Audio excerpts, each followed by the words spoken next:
I've been in business for 69 years, since I was 12.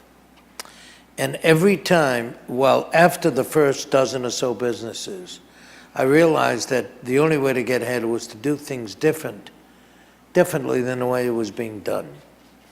And then I came to learn, which I finally learned at my ripe young age, that if you do things differently, success will follow you like your shadow. And you can't get rid of it. Mm-hmm. So that's what I did. So people doubted me because people just didn't do what I would do. It's a matter of finding out what it is that an industry does and identifying the opportunity as to how to do it differently.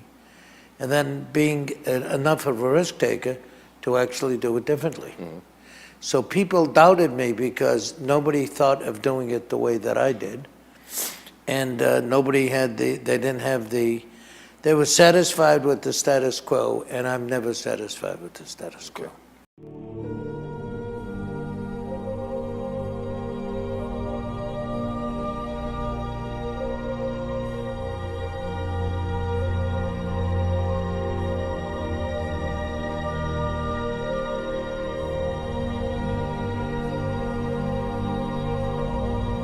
Have fun. You're not going to have fun every minute of every day. I don't care what job you take, any job you take. I don't care how well rewarded you are. I don't care anything about that. It won't happen all the time, but you better be having fun in what you do. Don't take the next job or don't do the next startup because you should. Do it because you want to.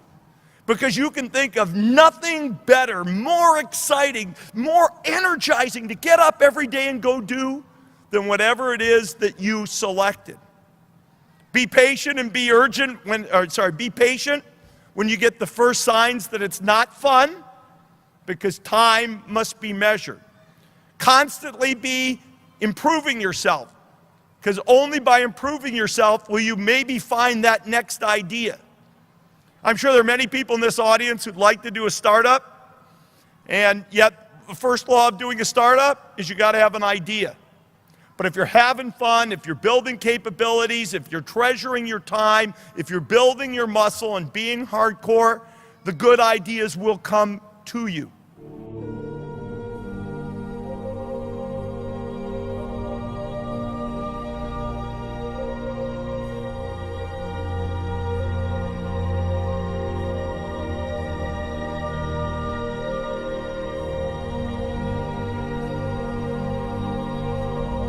If you want to make a quick buck, you can do it a lot of different ways. You can cheat somebody, you can misrepresent something, you can go manipulate the political system to get an advantage. But if you want to be successful over a long period of time, I believe you need to focus first of all on creating value for others. And I've had people, well, that's naive, that's utopian. No, it isn't, because why will the customers want to pay you anything over a long period unless you're creating value for them? Why would your employees want to work for you? Or if they didn't have any alternative, why do they want to give their best efforts? Why do they want to get excited? Why would they wake up at night with ideas? If you're in a community, a plant in a community, unless you're creating value for that community, why would the community want you there? If you're polluting and hurting people and not contributing anything to the community. So long-term success starts with being dedicated to creating value for others. It's not altruism. It's my whole philosophy is to have a system of mutual benefit, where both parties gain, a society based on win-win.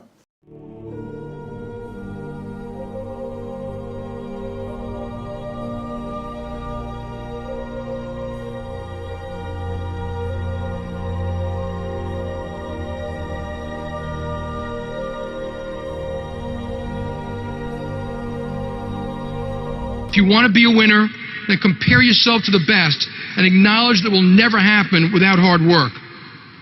Abe Lincoln used to say, good things may come to those who wait, but only those things left by those who hustle. If you want to be a leader, act like a leader. If you want to be respected and trusted, then demonstrate you deserve it by earning it every day. It takes courage to be accountable.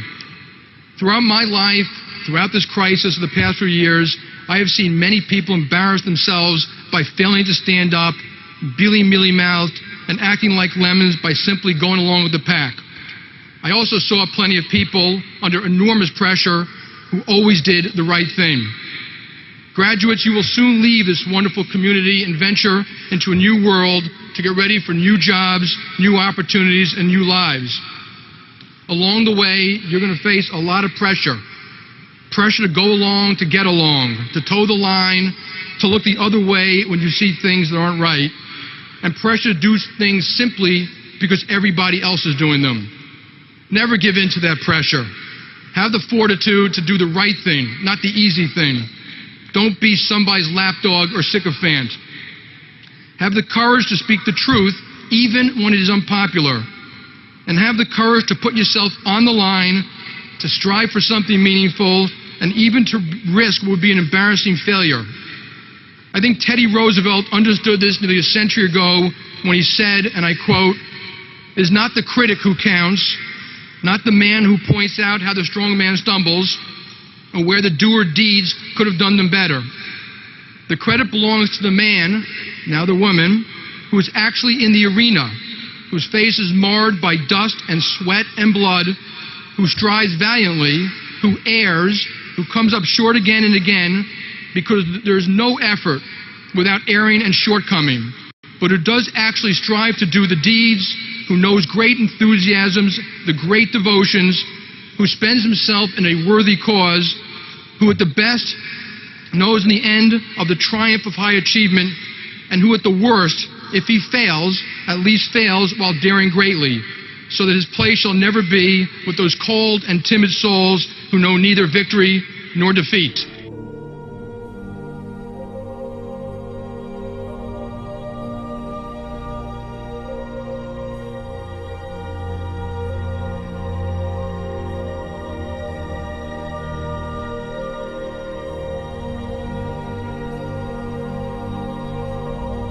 The only thing that you can control that influences success in life is how hard you work, how honest you are, and how well you deal with others.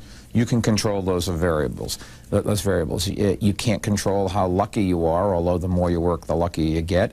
You have no influence on the intellectual capabilities that God did or did not give you, but you can work as hard as possible. You can be scrupulously honest so that people respect you, and you can get along with others because nobody does anything by themselves. Did you have to pay a price, though?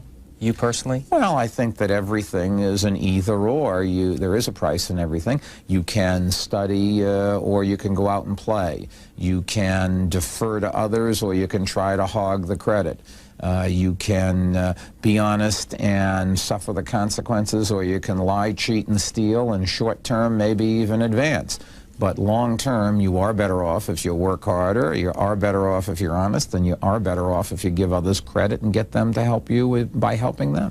What do you tell others who try to strike that balance between family and work and volunteer efforts and anything else? The answer of either-or is invariably yes. You can't go all in one direction.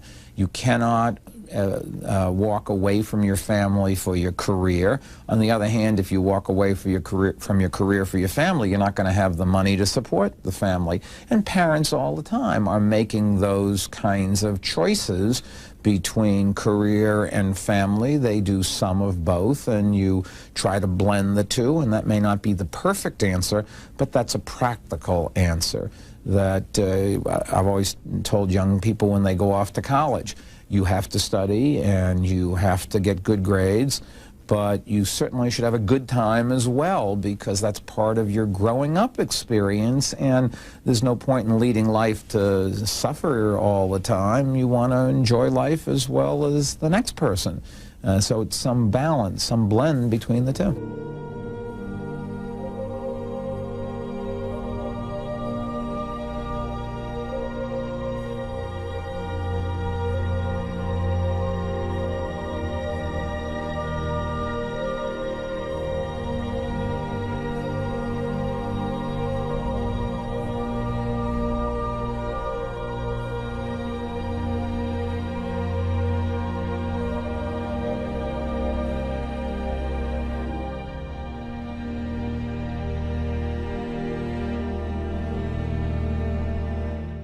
Mr. Carnegie, you have stated in previous interviews that there are no limitations to mental capacity except those an individual sets up in his own mind. And you have explained this by saying that defeat can be converted into a priceless asset if one takes the right attitude toward it. Will you now explain what is the right attitude? First of all, let me say that the right attitude toward defeat is that which refuses to accept it as anything more than temporary. And this is an attitude that one can best maintain by so developing his willpower that he looks upon defeat as a challenge to test his mettle. That challenge should be accepted as a signal that has been deliberately hoisted to inform him that his plans need mending. Defeat should be looked upon in precisely the same manner that one accepts the unpleasant experience of physical pain, for it is obvious that physical pain is nature's way of informing one that something needs attention and correction. Pain, therefore, may be a blessing and not a curse. The same is true of the mental anguish one experiences when overtaken by defeat. While the feeling is unpleasant, it may be, nevertheless, beneficial, because it serves as a signal by which one may be stopped from going in the wrong direction. I see your logic, but defeat sometimes is so definite and severe that it has the effect of destroying one's initiative and self-reliance. What is to be done in such a circumstance? Here is where the principle of self-discipline comes to one's rescue. The well-disciplined person allows nothing to destroy his belief in himself, and permits nothing to stop him from rearranging his plans and moving ahead when he is defeated. You see, he changes his plans if they need change, but not his purpose. If one has mastered the principle of organized thought, one knows that the power of will is equal to all the circumstances of life, and he allows nothing to destroy his will to win.